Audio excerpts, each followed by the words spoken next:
Salut les loups, enfin rentré du Japon, je vous fais la vidéo sur les autres vies que les vies terrestres, enfin en tout cas sur les vies qui ont d'autres formes de vibrations. On est parti pour les questions, je suis désolée du retard, cette co-conférence devait être il y a plus d'un mois et finalement je la fais sous forme de vidéo parce que je ne pouvais pas me connecter aux heures nécessaires pour les co-conférences. J'espère que vous me pardonnerez ce délai. On est parti pour les questions. Alors, coucou Johanna, merci encore pour tes co-conférences, avec plaisir. Tu avais dit dans une autre vidéo que les extraterrestres étaient parmi nous, mais qu'on ne pouvait pas les voir. Est-ce que du coup, ils font des choses parfois que l'on voit et qu'on entend? Un exemple, soucoupe volante. Et ils pensent quoi de nous, autres êtres humains? Alors, ma seule expérience avec un être extraterrestre, alors extraterrestre, c'est, on imagine les ovnis à la peau verte et la forme de tête d'ampoule, c'est pas forcément le cas. Tout ce qui est autre que terrestre s'appelle un extraterrestre, donc qui vivent sur d'autres plans, d'autres vibrations et d'autres planètes. Ceux que j'ai eu l'occasion de voir, enfin en tout cas j'avais parlé de l'expérience dans une vidéo que j'essaierai de vous mettre soit en barre d'infos dessous, soit je vous mettrai un petit encadré ici. En fait, c'était une autre planète, donc une autre vibration, et je les ai vus parce qu'ils voulaient me montrer qu'ils existaient bel et bien. Après, j'ai jamais eu d'intervention dans ma vie quotidienne d'extraterrestres. Ils ne se sont pas manifestés, je n'ai jamais vu de soucoupe volante. Ma mère m'avait dit avoir vu des choses bizarres, un arbre qui s'était totalement illuminé en pleine nuit, en pleine campagne, et qu'elle n'avait jamais compris d'où ça venait. Je pense que ça pourrait venir d'entités, en tout cas d'énergies qui viennent d'autres planètes ou en tout cas d'autres plans. Qui dit d'autres plans ne dit pas forcément extraterrestre, parce que ça peut être le plan terrestre, mais juste d'autres vibrations. Donc je ne veux pas m'avancer sur ce sujet-là. Et qu'est-ce qu'ils pensent de nous? Qu'on n'est pas très avancé et qu'il est peut-être temps qu'on s'entraide et qu'on s'aime les uns les autres, parce qu'eux agissent avec l'unité et l'union, et c'est pour ça qu'ils avancent mieux et qu'ils sont vachement plus avancés, en tout cas au niveau technologie par exemple, au niveau de leur population. C'est des êtres, enfin ceux que j'ai rencontrés, qui sont vraiment amour. Coucou Joe et tout le monde, qu'y a-t-il comme autre forme de vie à part celle citée? Alors, ce que j'avais cité, j'avais mis, si je peux le retrouver, j'avais pas cité en fait. J'avais dit les EDN, je sais plus ce qu'on avait dit, mais en tout cas, bon alors, on va essayer de faire ça assez clair. Je ne sais pas celle citée où, mais en tout cas, de celles que je connais et que j'ai pu apercevoir à certains moments, il y a donc les extraterrestres dans le sens ceux qui vivent sur d'autres planètes. Donc j'ai expliqué dans la vidéo à quoi ils ressemblaient, en tout cas de ceux que j'ai vus. Ensuite il y a les EDN, donc c'est tout ce qui est être de la nature, qui vivent donc dans le plan terrestre mais pas sur la même vibration que nous. Il y a les reptiliens, c'est des cases, hein, tout ça. Les reptiliens, c'est des êtres humains qui sont décrits comme vivant sous la terre, etc. Alors, ceux que j'ai vus sont absolument pas des gens qui vivent sous la terre. Ce sont des êtres humains, donc comme vous et moi, c'est juste qu'ils n'ont pas du tout les mêmes caractéristiques que les êtres humains. C'est-à-dire que, tout comme les reptiles, ils vont avoir des yeux un peu différents. Ils vont pas avoir des yeux de crocodile, mais ils vont être différents des yeux humains. Ils vont avoir des capacités à supporter la chaleur beaucoup plus que les êtres humains. Ils vont aussi avoir des difficultés selon les familles d'âmes de reptiliens à supporter la lumière. Enfin, après, je connais pas assez de détails, j'en connais, je connais pas les détails de leur vie pour pouvoir donner des caractéristiques très précises. Et c'est des gens, vous savez, on dit souvent, oui, quand on a la peau sèche, on a une peau de crocodile. Enfin, ça, c'est surtout les filles, à mon avis, qui comprendront ça. C'est des gens qui ont un petit peu la peau comme ça sans qu'elle soit sèche, en fait. Ça se voit à l'œil nu. Après, il y a les amphibiens. qui sont pas que des grenouilles, mais aussi des humains amphibiens, c'est-à-dire qu'ils ont les doigts et les pieds plus palmés, ils ont une facilité à être dans l'eau, ils ont un amour pour l'eau, pour l'océan et pour l'eau en règle générale. Et c'est à peu près tous ceux que je connais. Les EDN regroupant bien sûr une énorme partie des extraterrestres, enfin bien qu'ils soient terrestres, mais bon, extraterrestres dans le sens où ils ne sont pas humains, parce qu'il y a énormément de cases dans les êtres de la nature. On peut avoir des élémentaux. Il y a certaines personnes qui ne les mettent pas dans les êtres de la nature. Moi, je les mets dans les êtres de la nature. Les élémentaux, c'est des énergies qui régissent le vent, la terre, l'eau, etc. En règle générale, ils ont des apparences qui sont extrêmement grandes. Par exemple, l'élémentaux de l'air ressemble à une sorte, en tout cas celui que j'ai vu, à une sorte de spectre humain, donc avec un corps très très fin, humain très très très grand, je dirais à vue d'œil dans les 3 mètres, et avec une tête en forme de flamme blanche, translucide, et donc vraiment très grand au niveau de l'apparence. Après, il y a les EDN, tout ce qui est, on va appeler fées, lutins, etc., bien qu'ils ne supportent pas ce genre d'appellation. Il y en a vraiment beaucoup. Mais je vais répondre aux questions, peut-être que comme ça traitera chaque cas. Que pensent tous les autres êtres des êtres humains? Qu'on n'ait pas évolué, qu'on se tire dans les pattes, alors que si on s'entraidait et qu'on s'aimait, on irait beaucoup plus loin, beaucoup plus vite, et que ça servirait notre évolution. Quels êtres vivent à nos côtés sur Terre? Les EDN, les reptiliens, les amphibiens. En fait, tout à part les extraterrestres, donc ceux qui vivent sur 2 planètes, et encore, ils viennent souvent faire des tours sur la Terre. Donc, je dirais, tous les êtres vivent à nos côtés, en fait. On vit tous en communion, et la Terre est un endroit de partage.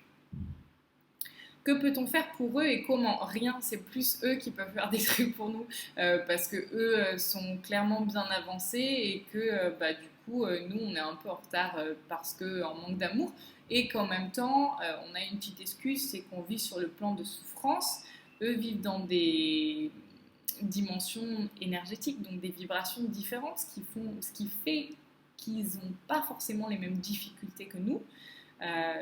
Donc ça pourrait être une excuse pour le fait qu'on a du mal à être amour. Néanmoins, on est là pour ça, donc c'est pas totalement une excuse de dire oui, je suis pas avancée parce que je vis sur le plan terrestre.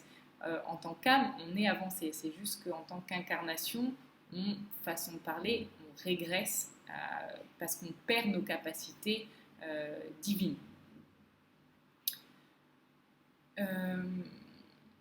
Peut-on leur demander de l'aide pour quelque chose et comment leur rendre l'appareil? Oui, bien sûr. Alors, au niveau des EDN, je vais surtout parler de cela parce que c'est ceux que je connais le mieux et avec qui j'ai eu le plus d'expérience. Pour les plantes de mon balcon, la première fois que j'en ai vu, c'était, enfin la première fois à part la fois où j'étais en Suisse, c'était sur mon balcon quand j'habitais à Paris, donc vraiment pas de grand jardin ni quoi que ce soit. J'avais un bonsaï qui était en train de mourir. Et j'ai demandé à la vie, parce que je connaissais l'existence des EDN, mais sans pour autant avoir une vraie envie de communication avec eux. Et du coup, ils m'ont aidé. J'ai vu les feuilles frémir sur la plante à gauche de moi. Et en fait, ils étaient là pour m'aider à récupérer le bonsaï qui était en train de mourir. Donc déjà, pour tout ce qui est plantes, on peut leur demander. Pour leur demander des conseils pour nous montrer les plantes qui peuvent nous aider à guérir aussi. Donc ils sont capables d'envoyer des flashs ou des mots, par exemple. Je vais donner un exemple, ce sera plus simple. J'étais stressée il y a un long moment, très stressée, et je cherchais comment me soigner naturellement. J'avais pas envie de faire appel aux médicaments, et du coup j'ai demandé à la vie et à ceux qui s'y connaissaient en ce domaine qu'est-ce qui pourrait m'aider, et j'ai entendu millepertuis, le truc que franchement, j'aurais jamais utilisé de ma vie parce que je savais juste que c'était une plante, mais je ne sais pas à quoi elle ressemble, je ne sais pas comment on s'en sert, ni quoi que ce soit. Et j'ai appris par la suite que le millepertuis était bel et bien une plante qui aidait pour la dépression à la base, mais aussi et beaucoup pour le stress et l'anxiété. Et après, du coup, par flash ou par clair ressenti, on va appeler ça comme ça, vous pouvez arriver à savoir des choses qui soit viennent de votre être divin, donc de votre essence qui connaît déjà ces choses-là, soit de vos guides, soit des EDN, parce qu'ils s'y connaissent mieux en tout ce qui est nature que quiconque. Comment leur rendre l'appareil en respectant la nature? C'est vraiment le point le plus important, en respectant tout ce qui vit. Donc c'est même pas la nature, l'arbre, hein, c'est respecter ce qui vit et ce qui est. Je remercie les lutins qui, après leur avoir demandé, m'ont aidé lors d'un déménagement à ne pas avoir de grosses douleurs au dos ou rester bloqué. Un miracle pour moi. Tout m'a paru beaucoup plus facile, léger et moins fatigant, mais je ne sais toujours pas comment les remercier.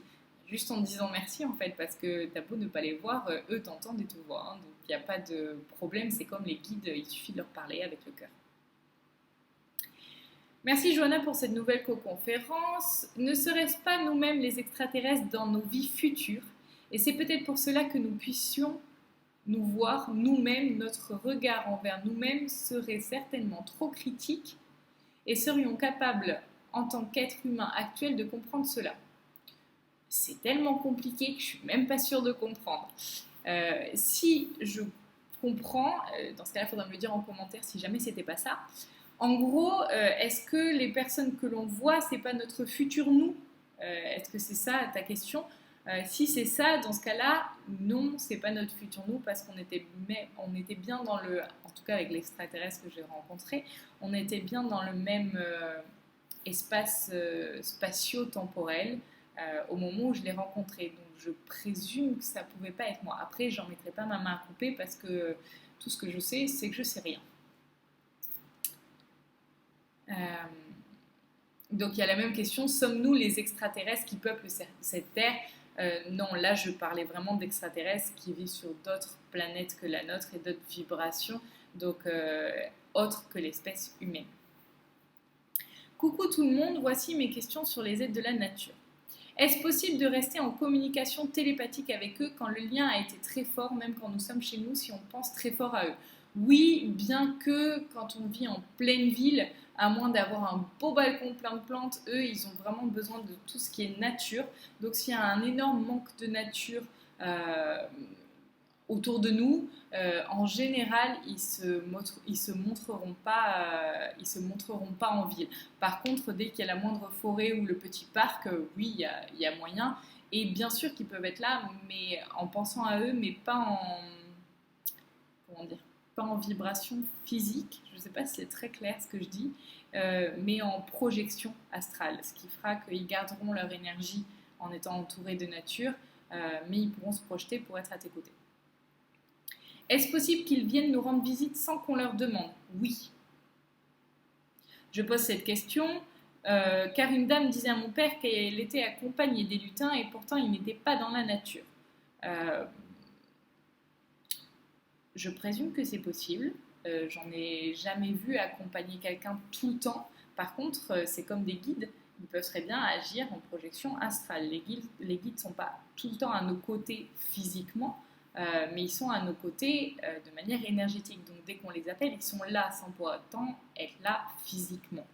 Donc je présume que c'est pareil pour tout ce qui est EDN. Est-ce possible qu'ils nous fassent faire des gestes avec nos mains, par exemple des formes dans les airs, ou même marcher en écartant les jambes pendant quelques secondes sans pouvoir marcher normalement, comme si on était sur le dos d'une licorne ou si des lutins farceurs jouent avec nous?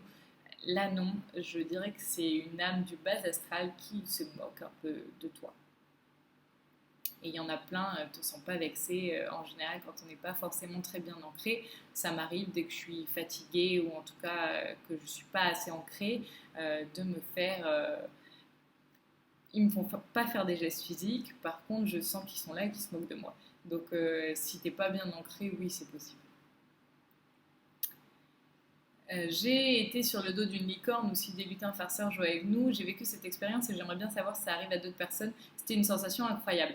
Je laisse les personnes commenter la vidéo en espérant que tu trouves quelqu'un qui a vécu la même chose. Ça ne m'est jamais arrivé. Mais je présume que sur 7 milliards de personnes, ça a forcément dû arriver à quelqu'un. Pourquoi, lorsque certaines personnes regardent des photos, elles voient des EDN rapidement, alors que d'autres personnes qui ne demandent qu'à y croire ne voient absolument rien? Parce qu'elles n'ont pas forcément le troisième œil développé et qu'il y a des gens qui arrivent à facilement à voir les choses qui ne sont pas du monde physique et d'autres qui ont un peu plus de difficultés. Ça vient des expériences de vie, du nombre de réincarnations, parce que plus on a eu d'expériences avant, plus notre vibration est élevée et donc plus on a la capacité à voir ces choses. Ça vient aussi du fait que peut-être que dans cette vie-là, telle ou telle personne a besoin de voir et d'autres personnes n'ont pas besoin de voir. Du coup, celles qui n'ont pas besoin de voir pour leur tâche de vie ne verront pas. Cette question est aussi valable pour les sensations dans la nature. Pourquoi une personne peut sentir et rentrer en communication avec les EDN alors que la personne qui l'accompagne ne sentira rien à son plus grand regret? C'est la même réponse. Est-ce une question de taux vibratoire ou bien tout le monde peut vivre cette belle expérience? C'est une question de taux vibratoire que tu peux absolument augmenter dans cette vie-là. Après, c'est pas que une question de taux vibratoire. Si tu n'as absolument pas besoin ou que par exemple dans ta vie antérieure, tu as eu des déboires en voyant tout ce qui est esprit, etc.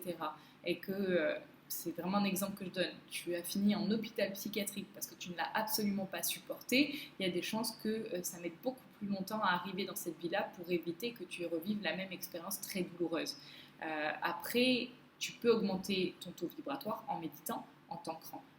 L'ancrage, c'est vraiment quelque chose de primordial. À chaque fois, je le répète. Je sais que je suis un peu chiante à répéter ça tout le temps, mais pourtant, c'est la base de toute chose. Du moment où on veut évoluer, que ce soit pour voir les esprits ou pas, ou que ce soit pour notre propre évolution, il est primordial de s'ancrer tous les jours. Et c'est le moyen le plus rapide pour augmenter son taux vibratoire. Y a-t-il des lieux où il est plus facile de rentrer en contact avec eux? Je me promène souvent en forêt et je remarque que la sensation est plus forte dans certaines forêts. Je n'arrive pas à rentrer en communication avec eux partout. Merci beaucoup de cette conférence. Oui, bien sûr qu'il y a des endroits qui sont extrêmement puissants, dont l'île de Pâques, la forêt de Brocéliande, les temples d'Angkor, par exemple. Il y a énormément d'endroits qui sont très très puissants. La mer est très puissante aussi, parce que oui, les sirènes existent. Je ne suis pas folle, ça va, merci. Et du coup, il y a plein d'endroits où vous pouvez voir facilement tout ce qui est nature en règle générale, mais surtout là où il y a de la puissance. Donc plus les arbres sont grands et forts et épais, plus la mer est... plus en fait c'est la mer, l'océan, plus elle va avoir une force. Je ne sais pas comment décrire ça. Par exemple, la mer Méditerranée, c'est une mer qui est très calme. L'océan Atlantique, c'est l'océan déjà, donc il a une puissance que n'a pas la mer. Et donc plus un endroit va être puissant, plus il y a des chances que vous puissiez voir tout ce qui est être de la nature, parce qu'être de la nature, ça ne se limite pas à tout ce qui se passe en forêt, c'est tout ce qui se passe dans la nature, donc en montagne, à la mer, partout. Et du coup, plus vous avez la puissance de la nature, plus elle vous chargera et plus votre vibration augmentera et donc vous pourrez voir par conséquent ce qui se passe dans cette nature-là. Bonjour Johanna, il y a toutes sortes de théories qui circulent sur le net. Certains disent que les Anunnaki seraient descendus sur Terre il y a des milliers d'années pour modifier le génome de nos ancêtres et élaborer l'espèce humaine. Qu'en penses-tu? Je ne sais absolument pas ce que sont les Anunnaki et ça ne me parle pas du tout, ni là-haut, ni en moi. Alors, pour l'instant, ça vibre pas juste avec moi. Ça ne veut pas dire que ça l'est pas, ça veut peut-être juste dire que ça vibre pas juste avec moi. Pour moi, l'espèce humaine, ce n'est que mon avis, vient du 1 et donc de l'amour pour pouvoir transmuter la souffrance en amour. Donc en fait, on a été créé par Dieu et Dieu, c'est de l'amour. Pour simplifier vraiment la base de la base. Euh, Est-ce que les autres formes de vie EDN cherchent à rentrer en communication avec nous? Dans quel but? Oui, ils essayent, par exemple, quand on a des plantes à soigner ou quoi que ce soit. Alors, ça m'a toujours fait rire les personnes qui disent j'ai pas la main verte. J'ai dit ça à mon père quand je devais avoir peut-être 15 ans. Et il m'a dit c'est pas que t'as pas la main verte, ça n'existe pas, il suffit de les écouter. Lui qui n'était pas super branché autre vibration. Et j'ai compris par la suite ce qu'il voulait dire. Effectivement, il n'y a même pas besoin d'entendre ou de voir des EDN pour écouter une plante. Une plante, la plupart du temps, en tout cas ce qu'il y a dans les grands arbres, ça s'appelle un faune. Je ne sais pas si le mot faune et flore vient de là, je ne pense pas. Mais en tout cas, les faunes, c'est comme des familles d'âmes, mais c'est des familles de faunes et ils s'incarnent dans tout ce qui est nature. A priori, un faune peut devenir, c'est info là en direct, un faune peut devenir un humain par la suite, mais un humain ne peut pas devenir un faune. Et il cherche à rentrer en communication avec nous. Pourquoi? Juste pour nous aider à vivre avec plus d'amour et dans le respect de ce qui est. Après, souvent, on ne les écoute pas parce que le mental prend le dessus et que quand je vois dans certains pays, dont le mien, l'actuel, où ils coupent des milliards d'arbres pour faire de l'argent, j'ai un peu de mal avec ça, mais en même temps, le mental appelle à l'argent pour se rassurer par peur du manque. Donc, oui, voilà. Voilà la seule raison pour laquelle la nature n'est pas respectée, c'est parce que le mental a pris le dessus sur le cœur. Existe-t-il des êtres aussi évolués que les humains et pourquoi ne se présentent-ils pas à nous?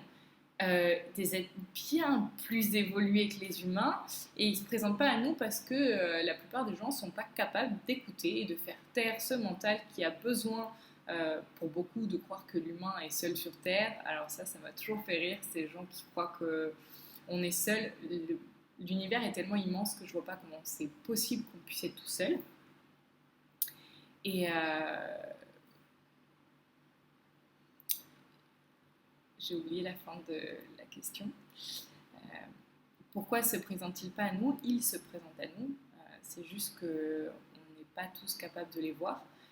On n'est pas tous non plus dans le bon moment pour les voir, parce qu'il faut être disposé à les voir et à les entendre, et donc à avoir le vide en nous, dans notre cœur et dans notre tête pour pouvoir les voir. Donc en fait, ils sont là, mais c'est juste qu'on n'est pas capable de les voir. Les autres êtres évolués ont-ils tous la même apparence que les humains? Non. Il y a donc tous ceux qui vivent sur Terre, comme les reptiliens, les amphibiens, etc., ont des apparences humaines. Par contre, tous les EDN n'ont pas forcément des... Donc EDN, c'est être de la nature. N'ont pas forcément des apparences humaines. Ils peuvent avoir des apparences de ce que nous, en tant qu'humains, on va qualifier de lutins, de fées, etc., de léprechaune. Et il y a les extraterrestres qui ont d'autres apparences, en tout cas de ceux que j'ai vus. Je remets la vidéo en bas dans la barre d'infos, comme ça vous pourrez la trouver, où je décris ce que j'ai vu. Existe-t-il des intraterrestres venus des étoiles qui vivraient au centre de la Terre, au royaume d'Agartha, Telos et Shambhala? Et si oui, qui sont-ils et quelle est leur fonction? Si tu as des informations là-dessus. Oui, j'ai des informations là-dessus. Alors, c'est encore des cases, hein, Agartha, Shambhala, etc. J'avais lu le livre Le secret de Shambhala de James Redfield, si je ne dis pas de bêtises. Et ça vibrait super juste. J'avais des vagues d'amour qui rentraient à l'intérieur de moi quand je disais qu'il y avait des milliards de gens, etc. Blablabla. Et j'avais demandé au guide en leur disant « Ah, alors, c'est vrai ?» Ils m'ont dit « Oui, c'est vrai, mais ça ne s'appelle pas Shambhala et ce n'est pas un monde où on peut rentrer par le cercle polaire et qu'il y a une sorte de porte qui nous amène à travers un tunnel dans le centre de la Terre.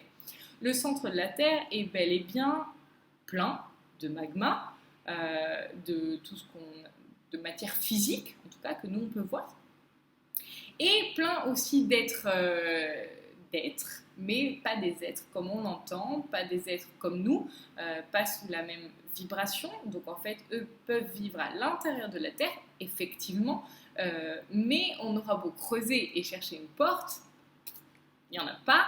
En tout cas, c'est l'info que j'ai.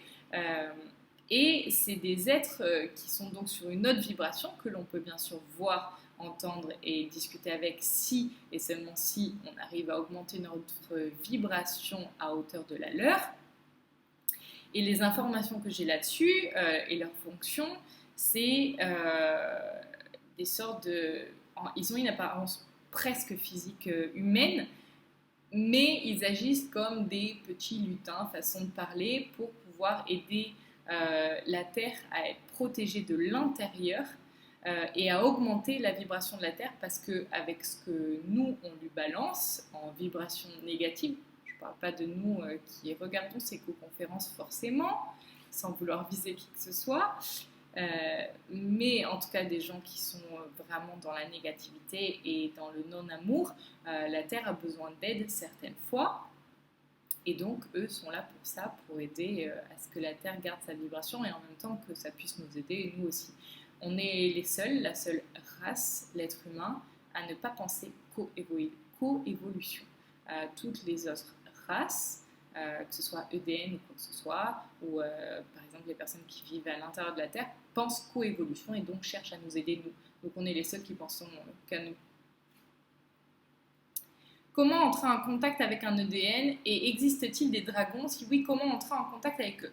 Alors, avec le cœur, comme avec n'importe quelle autre énergie, c'est toujours le principe de se centrer dans le cœur, comme si on se mettait en méditation. Donc on ferme les yeux, on se concentre comme si on s'asseyait à l'intérieur de notre cœur, où plus rien d'autre n'existe que l'amour.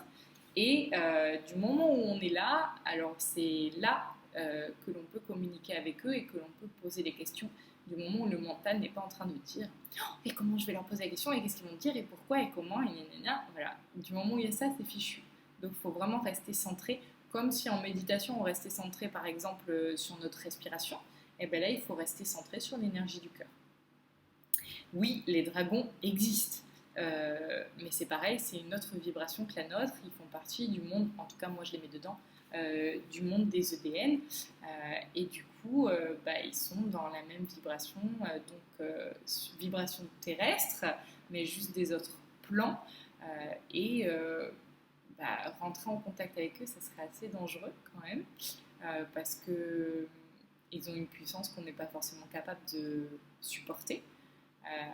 Après, il y a des dragons qui sont des guides de certaines personnes que j'ai soignées, par exemple, et je sais qu'elles avaient tel ou tel dragon, dont Yann Lipnik d'ailleurs parle, le dragon du Reiki, parce que lui et moi avons une vision différente du Reiki que Maître Ushui, et en tout cas, ma vision des choses, c'est que c'est pas Maître Ushui qui a créé le Reiki, mais bon, je vais pas aller trop loin sur le sujet, sinon je vais m'attirer les foudres des maîtres Reiki. Et donc le dragon de la création de l'énergie Reiki est guide de certains êtres humains. Pour entrer en contact avec eux, je te conseille le cœur, mais je te conseille d'être bien ancré avant et de beaucoup augmenter ta vibration parce que ça risque de dépoter. Y a-t-il des entités sans âme? Alors, on m'a déjà posé la question plein de fois, j'en ai jamais vu, je n'y crois pas, et ça ne vibre pas juste avec moi. Pour moi, une entité, c'est une âme, c'est une énergie, donc j'en ai jamais vu. Après, je ne veux pas dire que ça n'existe pas, je dis juste que ça vibre pas juste avec moi pour l'instant. Avons-nous tous du sang reptilien? Non. Les reptiliens ont-ils des croyances qui se rapprochent de l'occulte? Non. C'est aussi, on m'en a parlé il n'y a pas très longtemps en me disant que les reptiliens étaient ceux qui travaillaient avec le satanisme, etc. Pour moi, déjà, le satanisme travaille avec Dieu, et Dieu en tant qu'amour, et Dieu est là pour transmuter souffrance en amour. S'il n'y avait pas souffrance, il n'y aurait pas lieu de transmuter cela en amour. Donc, tout est travail de Dieu et de l'amour. Donc, si on part de ce principe que les reptiliens aideraient le mauvais côté à prendre place sur Terre pour pouvoir aider le bon côté, en tout cas l'amour, à revenir, oui, c'est possible, tout comme certains êtres humains le font. Mais après, ils ne sont pas forcément lié que au satanisme et à l'occulte. Comment reconnaître parmi le monde visible les différentes formes de vie? Du coup, je l'ai expliqué en début de vidéo. Que penses-tu de la possession? Pourquoi certaines personnes subissent des envoûtements? Les entités qui prennent possession d'un corps d'une personne physique peuvent être méchantes. Oui, en même temps, c'est méchant dans le sens où ils sont en manque d'amour. Donc ça ne veut pas dire qu'ils sont méchants dans le sens gros méchant, mais dans le sens qu'ils sont tellement en manque d'amour qu'ils vont avoir des actes qui ne vont pas forcément être super cool.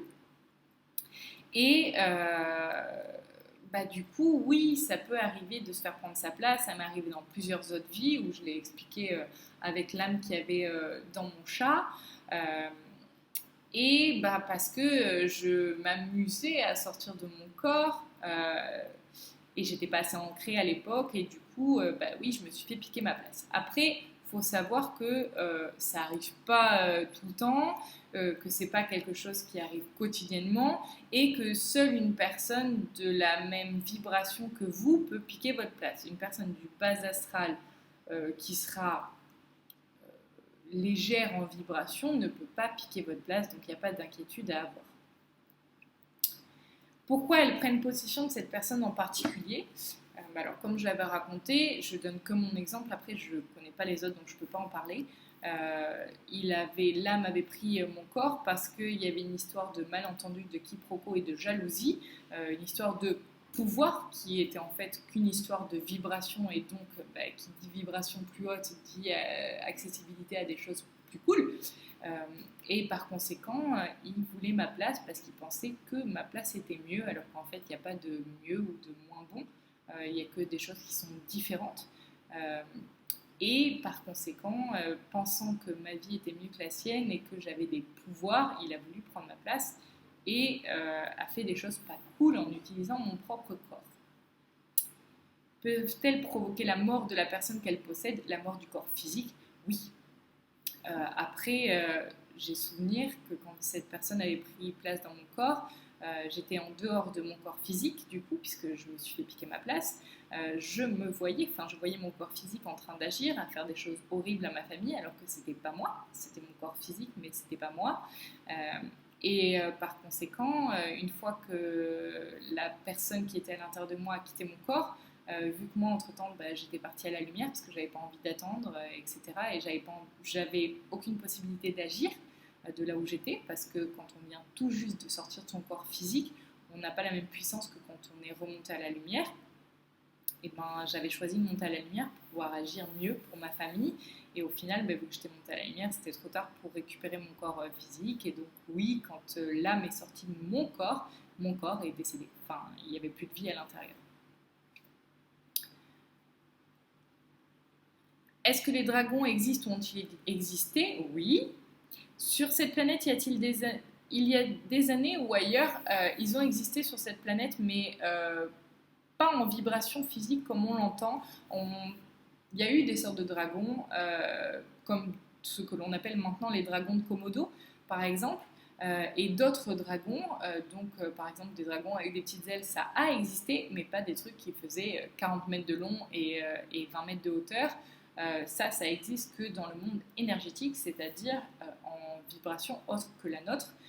Et après, des dragons plus petits, les libellules sont par exemple les descendantes des dragons. D'où viennent-ils? J'en ai aucune idée. Et qui sont-ils? Des âmes comme nous qui se réincarnent, mais dans le monde de la nature, donc comme des faunes, des familles de faunes. Il y a plusieurs familles en fait. Il y a les familles d'âmes humaines, les familles d'âmes de ce qui se passe dans la nature, donc de faunes, d'élémentaux, de lutins, fées, etc. Il y a plusieurs familles de races, on va appeler ça comme ça. Et eux sont là par rapport aux familles de la nature, mais je ne sais pas pourquoi ils sont là en particulier. Que représente-t-il? C'est pareil, je ne suis pas bien sûre de comprendre la question. Donc, est-ce qu'il représente, par exemple, une famille spéciale ou je ne suis pas vraiment sûre. Donc, si tu peux poser tes questions en commentaire de la vidéo, ça m'aiderait d'avoir quelque chose d'un peu plus précis parce que je ne suis pas sûre de bien comprendre. Aurions-nous été un dragon dans une autre vie? Non. Ah non. Il y a le non direct qui est arrivé, donc non. Les hommes ont-ils pu les côtoyer ici ou ailleurs car certains noms de famille font référence aux dragons? Oui, mais pas comme je l'ai dit, pas comme on l'entend, dans le sens gros dragon immense, mais je pense que les gens qui ont des noms de famille, par exemple en rapport aux dragons, étaient capables de voir les dragons sous forme énergétique, par exemple. Alors moi, la question que je me pose, est-ce que dans notre jardin, avec deux petits arbres, on pourrait avoir la chance d'avoir des EDN? Oui, bien sûr, même dans une jardinière avec 3 plants de tomates. Comment s'organise leur journée? Pas comme la nôtre. Ils prennent soin d'eux, déjà, en premier lieu. Ils prennent soin de leur famille et de ce qui les entoure. Il n'y a pas d'histoire de travail, de devoir gagner sa vie. Chacun a sa tâche. Il y a de la nourriture pour tout le monde, il y a de l'air pour tout le monde, tout se partage, on est tous en coévolution. Et il n'y a pas d'histoire de devoir avoir plus que les autres ou moins que les autres. C'est une histoire de partage pour tout, pour les tâches, pour ce qui est à faire, pour l'amour, pour tout se partage. C'est tellement extraordinaire ces petits êtres que d'en prendre conscience, c'est aussi extraordinaire. Merci Johanna, il y a du taf avec toutes nos questions, mais grâce à toi, on va ressortir avec plein d'enseignements. J'ai malheureusement pas réponse à tout, mais j'espère que les seuls que j'aurais pu apporter permettront d'avancer un peu. J'affectionne particulièrement les plantes vertes dans mon appart. Abrite-t-elle également des EDN? Si oui, sous quelle forme? Alors, dans l'appart, j'en ai jamais vu. Sur un balcon ou un jardin, j'en ai vu. Donc je ne veux pas dire de bêtises, mais en tout cas, chez moi, dans mes plantes d'intérieur, je n'ai jamais vu d'EDN. Ils ont toujours besoin de l'air extérieur.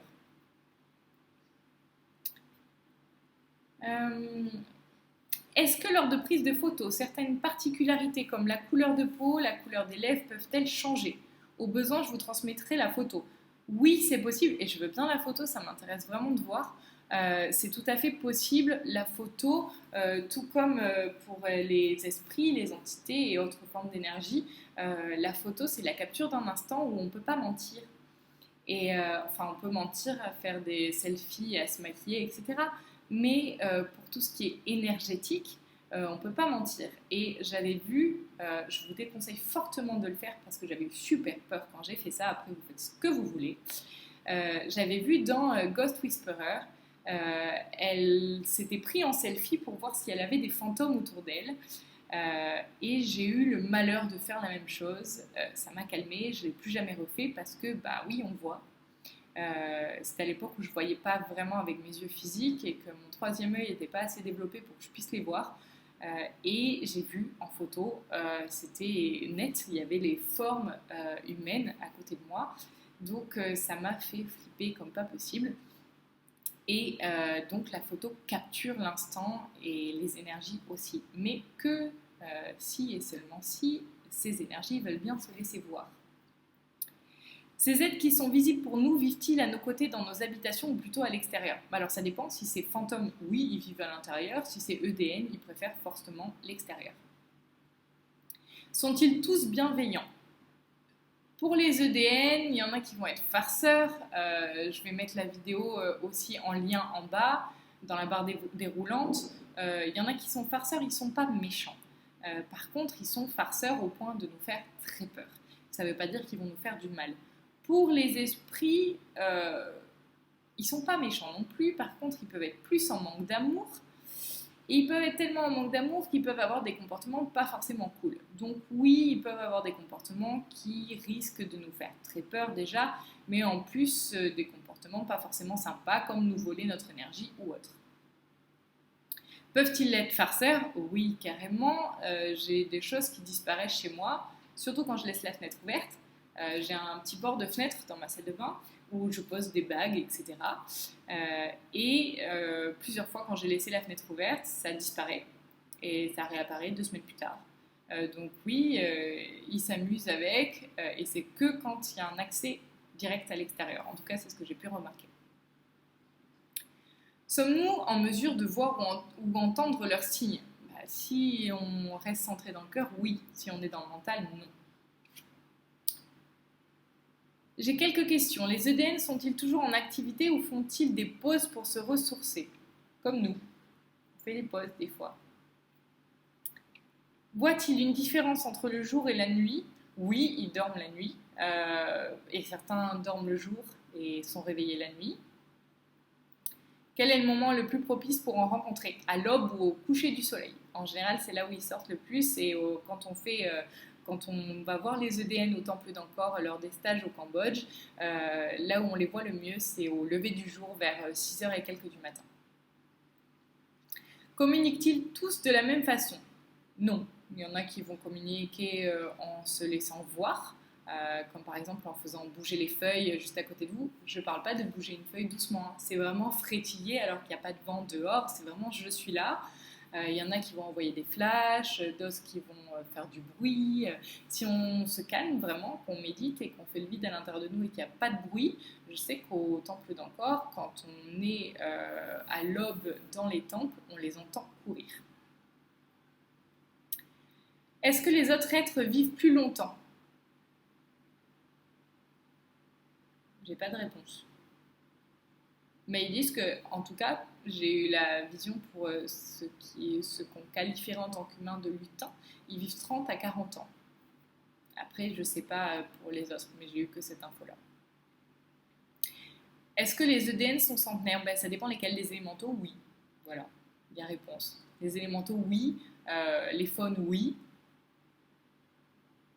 Et les autres, tout ce qu'on appelle fées et lutins, non. Les lait prochaines vivent plus longtemps. Mais ça, c'est des cases. Hein. Surtout, allez pas les appeler comme ça parce que c'est pas qu'ils s'énervent, mais ils aiment vraiment pas les cases. Hein. Alors, on parle comme ça parce qu'il faut qu'on se comprenne en tant qu'humain, mais allez pas les appeler comme ça. Sont-ils soumis aux mêmes lois que nous, comme le temps, la gravité, etc. Oui. Alors, le temps, c'est une loi que l'être humain a créée pour pouvoir gérer, enfin que le mental a créé pour pouvoir gérer son travail, hein, je ne parle pas de tâche de vie, son travail. Je pense que le temps a été créé et qu'il n'existe pas vraiment. C'est que ma vision des choses. Hein.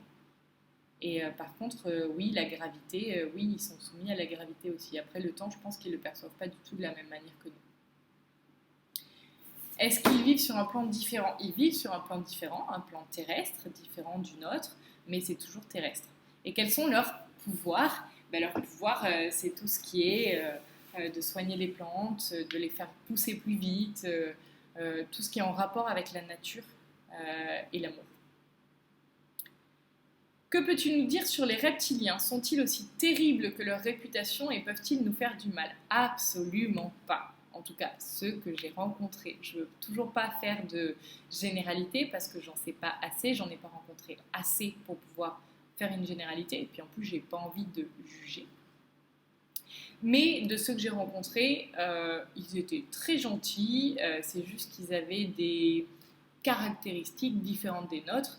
Et non, ils ne peuvent pas nous faire du mal. Après, j'ai eu oui-dire de certaines personnes qui me disaient que tout ce qui était Illuminati, etc., c'était des reptiliens qui voulaient notre mort. Enfin, voilà. Y a-t-il des humains qui sont issus d'une autre planète ou vient-on tous du même endroit? C'est pas des humains, on les appellerait pas humains, mais oui, il y a des énergies qui nous sont fortement semblables et qui sont issues d'autres planètes.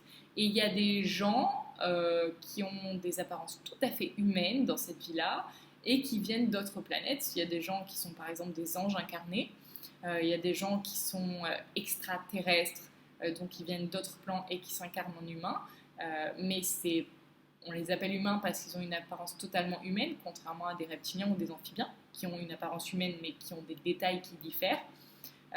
Les autres extraterrestres peuvent avoir des apparences totalement humaines, mais ce n'est pas des humains. Disons qu'ils se camouflent bien.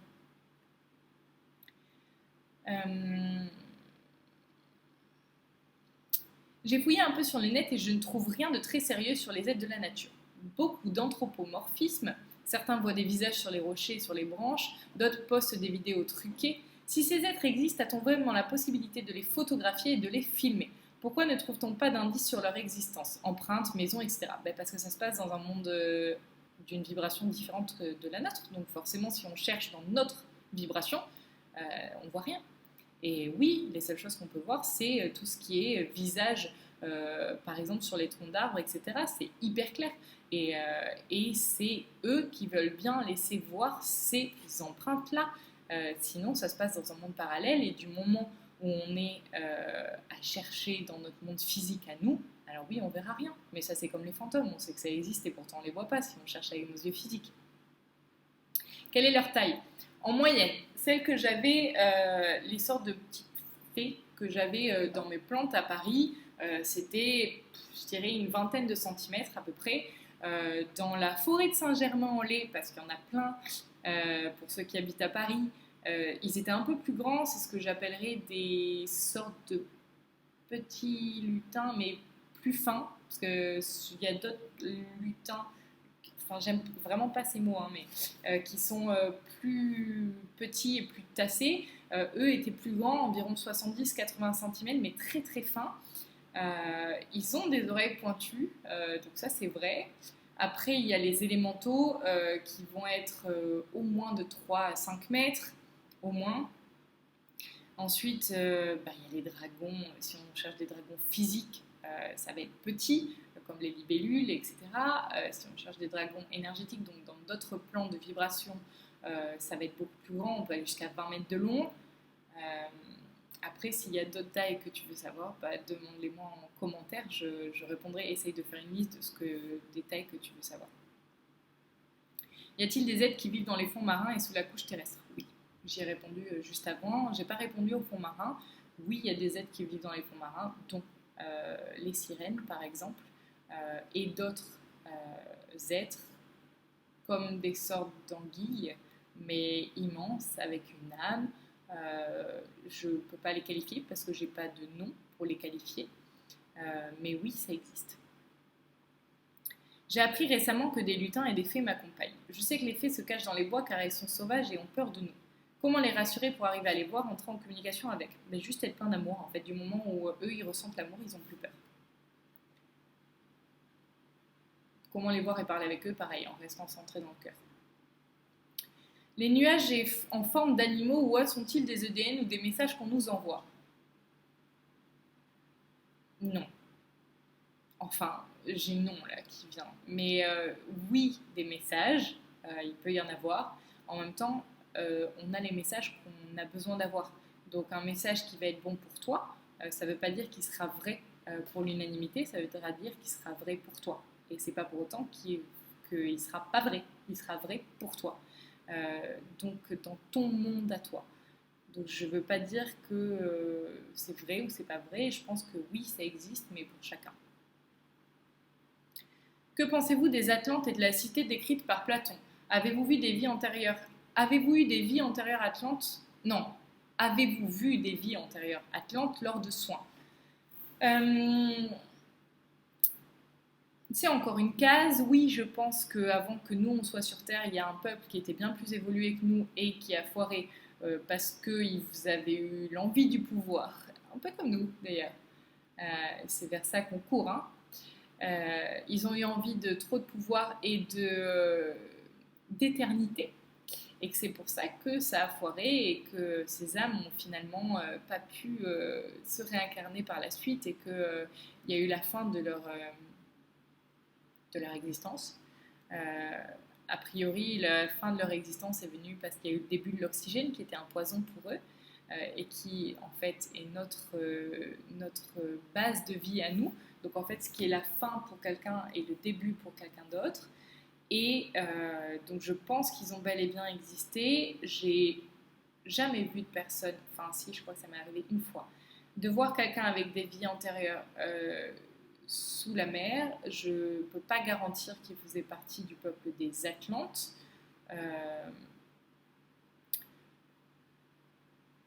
Voilà, j'ai une info qui vient. J'ai mon grand-père qui me dit depuis toujours qu'il est à fond dans les Atlantes, et lui a vécu là-bas, donc oui, a priori, voilà. Mais encore une fois, Atlante, c'est une case, c'est juste le peuple qui vivait, qui arrivait à vivre dans les eaux. je pense pas, ça c'est que mon avis perso, j'ai pas d'infos dessus, je pense pas que c'était la même vibration que nous, je ne pense pas qu'ils aient une texture physique, je pense que d'autres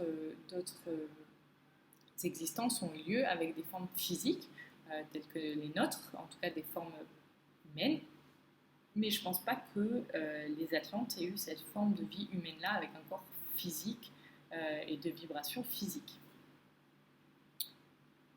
Notre âme peut-elle se réincarner dans un animal comme le pensent les natifs américains? Et si oui, pourquoi en dehors du fait de l'évolution karmique?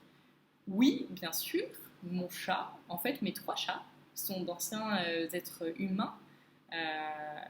La mienne, donc la femelle, est une ancienne guerrière maya. Le plus gros est un ancien peintre. Et mon 3e chat est aussi un ancien être humain. Et pourquoi, à part l'évolution karmique, je ne sais pas, je pense, ce n'est que mon avis. Par exemple, ma femelle, je sais que si elle avait été humaine, je l'aurais peut-être pas gardée toute ma vie, parce que les gens dans notre vie, ça va, ça vient, et qu'en fonction de notre évolution, on n'a pas forcément les mêmes amis au cours de notre vie, et qu'en étant chat, parce qu'on évolue depuis très longtemps toutes les deux ensemble, en fait, elle a une sorte de mission d'accompagnement avec moi. Elle est mon assistante, façon de parler. Elle m'aide pour énormément de choses. Et si elle avait été humaine, eh ben, il y a des chances que j'aurais pas forcément pu la payer, par exemple, et que donc elle n'aurait pas pu vivre à mes côtés en permanence. Alors qu'en fait, en étant un chat, elle a pris le choix d'être animale. Enfin, on l'a pris ensemble. Pour qu'elle puisse rester à mes côtés en permanence sans qu'il y ait ce problème de travail ou quoi que ce soit. C'est une question de facilité aussi, je pense. Voilà pour l'exemple, en tout cas le mien. Après, je ne sais pas pour d'autres personnes comment ça se passe et d'autres incarnations, mais je pense que c'est une question de facilité. Peux-tu nous donner plus d'informations sur l'Atlantide? Comment vivait-il? Est-elle vraiment engloutie ou reste-t-il des Atlantes qui vivent sur Terre et dans l'intraterre? Oui, il en reste. Info en direct. Oui, il en reste pas beaucoup, mais il en reste une centaine seulement. Et j'ai pas plus d'informations. En fait, je les ai données juste avant. Je pense que la cité est bel et bien engloutie. Oui, la cité est bel et bien engloutie. D'ailleurs, j'ai eu Catherine qui, pendant le stage de Lyon, me parlait de ce qui se passait non loin des côtes japonaises, où il y a des cités englouties. J'ai oublié le nom, mais en tout cas, je pense que les Atlantes, ben voilà, confirmation, les Atlantes vivaient là-bas. Voilà. Est-ce vrai que certains d'entre nous reviennent de là-bas et apportent leur savoir avec eux? Oui, c'est vrai. Ont-ils toujours accès à leurs anciennes connaissances? Oui, c'est vrai, pas toutes. On ne leur laisse pas avoir toute connaissance, tout comme les anges incarnés par exemple, qui n'ont pas toute puissance parce ils sont en incarnation humaine et que par conséquent, on ne peut pas leur laisser avoir toute puissance par rapport aux autres êtres humains. As-tu déjà vécu en Atlantide? Non, mais j'ai eu rapport avec les Atlantes. Mais non, j'ai pas vécu là-bas. Peux-tu nous parler des civilisations qui vivent dans l'intraterre, donner leur nom, rôle, agissent-ils pour la nature? J'en ai parlé juste avant. Peut-on rentrer en contact avec eux? Oui, comme tout être, comme tout esprit et énergie, c'est tout à fait possible du moment où on est centré dans le cœur et qu'on les demande. Et après, leur nom, leur rôle, etc., comme je l'ai dit, quand j'avais demandé si ça s'appelait Shambhala, je me suis un petit peu fait envoyer paître en me disant oui, vous et vos cases. Depuis, j'aime encore moins les cases, donc je ne peux pas donner leur nom ni quoi que ce soit et c'est pas utile. Voilà, le cœur sait et de toute manière, c'est quelque chose que je ne pourrais pas transcrire en mots humains. Avons-nous un animal totem et si oui, comment savoir lequel? J'ai fait une vidéo que je vais mettre en ligne tout bientôt, donc il faudra patienter, je pense d'ici une semaine ou deux, je la mettrai en ligne. Comme ça, ça permettra de trouver ton animal totem. J'ai toujours cru aux fées, je voulais savoir si elles existent réellement et sais-tu pourquoi on peut se sentir proche de certaines formes de vie comme elles? Oui, elles existent et pourquoi tu peux être proche? Parce que ça peut être une de tes vies antérieures, par exemple. Peut-on avoir été elfe, fée, etc. dans une autre vie? Si l'on est fasciné par eux, est-ce une sorte de souvenir d'une vie antérieure parmi eux? Je ne sais pas si je m'exprime correctement. Si, c'est tout à fait clair. Et oui, tu as tout à fait raison, et tu ne poses pas cette question par hasard. Alors, petite question, j'ai la phobie des araignées, j'en ai peur, elles sont moches et poilues. Les insectes ne sont pas mes grands amours, je ne leur fais pas de mal, mais j'ai du mal. Donc à mon avis, les êtres de la nature ne se montrent pas face à moi. Non, ils ne te jugeraient pas parce que tu as peur des insectes, pas du tout. Est-ce qu'ils ne se montrent pas moi parce qu'ils sont moches qu'ils vont me faire peur? Est-ce que mes peurs font que je bloque tout? Oui. Il y en a qui n'ont pas des apparences qui sont très jolies. Et donc, par conséquent, bien sûr que ta peur peut bloquer le fait que tu les vois. C'est tout à fait possible. Est-ce que Satan existe-t-il vraiment? Alors, si tu penses à Satan avec sa queue rouge et ses cornes, j'en ai rencontré des comme ça, pas avec des cornes et une queue pointue, mais en tout cas des vilains, oui ça existe, mais eux aussi sont au service de l'amour, dans le sens où ils ont choisi d'être des méchants. Je te parle de ceux qui sont incarnés. Ceux qui sont désincarnés sont tellement dans le manque d'amour qu'en fait ils sont pas gentils parce qu'ils sont en manque d'amour. Il n'y a jamais d'âme méchante. Enfin, elles sont méchantes, mais parce que en manque d'amour. Et s'il y a la rédemption possible pour Satan, comme j'en avais parlé, l'âne qui était dans mon chat était un sbire de Satan, on va dire ça comme ça. Et il a fini, après 2 ans et demi de travailler sur lui, à monter à la lumière. Donc, par monter à la lumière, donc en fait, si c'est possible, il y a rédemption possible, mais pour ça, il faut qu'ils trouvent l'amour. Et pour trouver l'amour, il faut qu'ils arrêtent d'être dans la haine. Donc, on peut travailler sur eux. On y travaille, d'ailleurs, on fait des groupes de méditation souvent et tout, pour travailler pour eux. Et voilà. Donc, c'est tout à fait possible. Si oui, pourquoi d'après toi Dieu a créé Satan? Pour pouvoir nous permettre, pas que à nous, mais à d'autres espèces, d'avoir envie de transmuter la souffrance en amour. S'il n'y avait pas de souffrance, comment avoir envie d'être plus amour? Depuis quelques mois, je perçois des ronds transparents un peu comme des cellules que l'on regarde au microscope. Avant mon initiation Reiki, ce n'était que lors du brouillard que j'en voyais. Maintenant, c'est dès que je suis dehors, j'en vois partout. Ça s'appelle du prana. Je me dis que c'est sûrement un problème de mes yeux. Est-ce possible que je perçoive une autre forme de vie? Non, c'est le prana, j'ai fait un article dessus, tu peux le trouver sur le site johanna-awakening.com. Et en fait, le prana, c'est l'énergie cosmotellurique, donc l'énergie de l'univers et de la Terre. J'aimerais que tu nous parles des âmes qui viennent d'autres mondes, lesquelles, et qui errent ici sur Terre. Je suis très curieuse d'en apprendre plus sur les autres formes de vie. Du coup, j'ai un peu précisé, mais alors Geneviève a précisé encore plus. J'ai vécu une expérience récemment, j'ai été parasitée par une entité d'ailleurs. C'était un esprit reptilien qui me pompait mon énergie d'une manière incroyable. J'ai trouvé la bonne personne pour m'en débarrasser, mais j'aimerais savoir le comment et le pourquoi. Je rejoins donc plusieurs intervenants dans leur questionnement par rapport aux entités venues d'ailleurs. Ceci dit, les EDN attisent aussi ma curiosité. Alors, comme j'ai pu le dire, il n'y a pas d'être méchant. Nous aussi, en tant qu'êtres humains, il y a des êtres humains qui sont désincarnés, qui pompent notre énergie. C'est pas pour autant que les reptiliens sont méchants parce que tu t'es fait pomper ton énergie par un reptilien. Le pourquoi du comment, je peux pas le savoir parce que ça se trouve, ça a rapport avec tes vies antérieures ou ça a rapport avec le fait que tu étais peut-être, façon de parler, au mauvais endroit, au mauvais moment, tu étais peut-être fatigué ou un peu en dépression, déprimé et que donc, lui, il passait par là, il a vu quelqu'un pour qui c'était facile de voler de l'énergie. Il l'a fait. Il peut y avoir milliards de raisons, donc je ne peux vraiment pas te dire le pourquoi du comment. Mais en tout cas, c'est pas parce qu'il a fait qu'il est méchant. Pour rejoindre cette question, comment pouvons-nous distinguer la nature et l'origine, l'identité, de nos visions diverses? Je vois régulièrement des entités éthériques dans différents contextes et elles ont différentes formes. Je trouve souvent des liens internet pour savoir comment voir, mais ce n'est pas ce que je cherche. Je cherche à les identifier pour communiquer avec elles si elles le souhaitent. Tu n'as pas besoin de savoir qui ils sont pour communiquer avec. Ça, c'est ton mental qui a envie de savoir ça. En même temps, au début, on a tous envie de savoir qui c'est pour communiquer avec parce que le mental a peur de ce qu'il ne connaît pas.